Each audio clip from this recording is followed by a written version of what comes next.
नमस्कार, मैं कीर्ति। महाराष्ट्र विधानसभा चुनाव से पहले राज्य सरकार ने मदरसों में पढ़ाने वाले शिक्षकों का वेतन बढ़ाने का फैसला लिया है।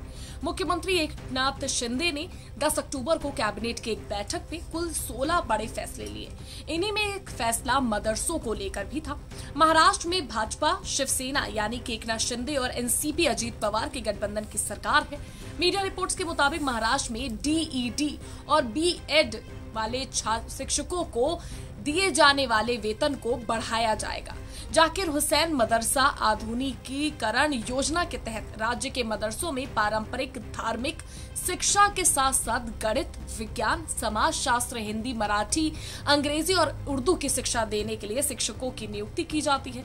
वर्तमान में डीएड शिक्षकों को 6,000 रुपए वेतन दिया जाता है, इसे बढ़ाकर 16,000 रुपए किया जाएगा। बीएड और बीएससी बीएड शिक्षकों का वेतन 8,000 रुपए से बढ़कर 18,000 रुपए हो जाएगा। शिवसेना के प्रवक्ता आनंद दुबे ने इस फैसले को लेकर बयान जारी किया है।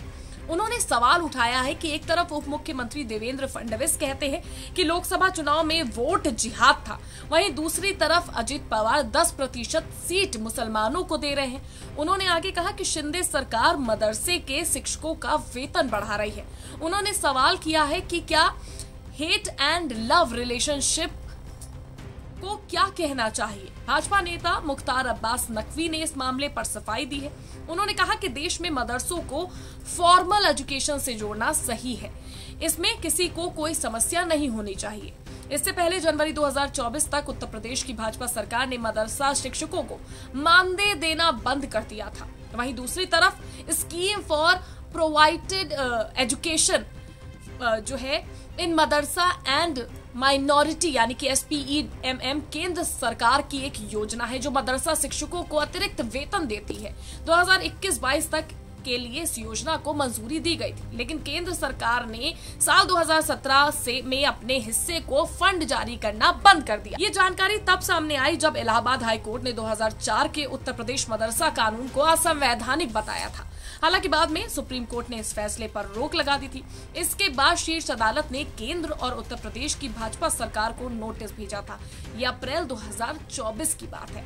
तो एक और जहां सरकार जो है धर्म के विपरीत बात करती है, जहां एक और मदरसों को बंद करने की बात की जाती है कि जो अवैध तरीके से मदरसे संचालित हो रहे हैं या मदरसों को लेकर कई चेंजेस लाने की बात करती है, वहीं पर वेतन बढ़ाना मदरसों को लेकर इस पर भी अब सियासत छिड़ गई है। कोई इसे राजनीतिक वोट बैंक को साधने का एक प्रयास बता रहा है, तो कोई इसको लेकर कई तरह के सवाल उठा रहा है। कोई कह रहा है कि जब एक तरफ केंद्र सरकार वेतन रोक देती है, मदरसों के जो शिक्षक है उनका वेतन बंद कर देती है, वहीं दूसरी तरफ एक स्कीम ऐसी चला दी जाती है जहां पर वेतन जो है वो उस पे वृद्धि करके मिलती है। तो ये किस तरह का लव एंड हेट रिलेशनशिप है जो सरकार चलाने की प्रयास कर रही है। महाराष्ट्र सरकार ने जिस तरह से किया उस पर भी लोगों ने सवाल उठाए हैं कि ये लव और हेट का जो रिलेशनशिप ये चलाने का प्रयास किया जा रहा है अपने वोट बैंक को साधने के लिए, जिस तरह से लोगों का वेतन अब बढ़ाया जा रहा है, क्योंकि महाराष्ट्र में चुनाव है आगामी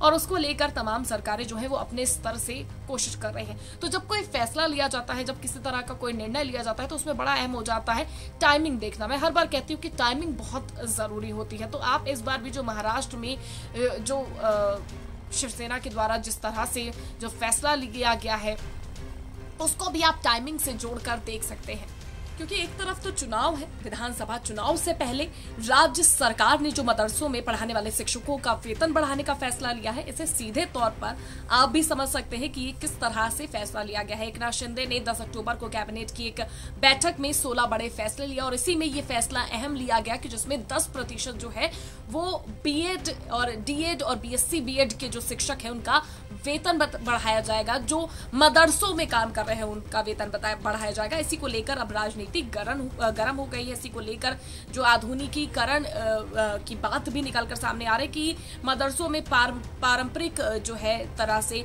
वहां पर पाठ पढ़ाया जाता है, शिक्षा दी जाती है, इसलिए शिक्षकों की नियुक्ति की जाती है, इसलिए वृद्धि की जा रही है।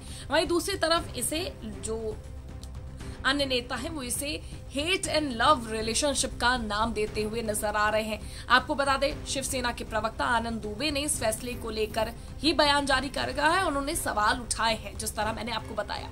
तो अब देखने वाली बात होगी कि जिस तरह से एकनाथ शिंदे के द्वारा ये जो फैसला लिया गया है, इस पर अब राजनीति कहां पहुंचती है और किस तरह से आगे इस पर और संग्राम छिड़ता है। फिलहाल के लिए इस वीडियो में बस इतना ही। वीडियो पसंद आई हो तो लाइक और शेयर जरूर करेगा, चैनल को सब्सक्राइब करना मत भूलिएगा।